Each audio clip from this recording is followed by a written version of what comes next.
Yun, laki ng isda mga lods. Binigay ng mga kamag-anak namin dito. Yan.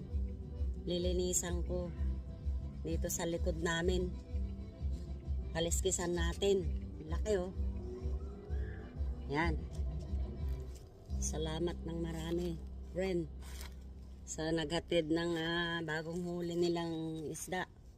Kakaliskisan natin para lulutuin na natin. Dito ako sa likod namin, likod ng bahay, para yan. Uy, laki. Prito ko ito, tapos sabawan ko yung sigang ko yung kalahati kasi laki eh. Oh, laki.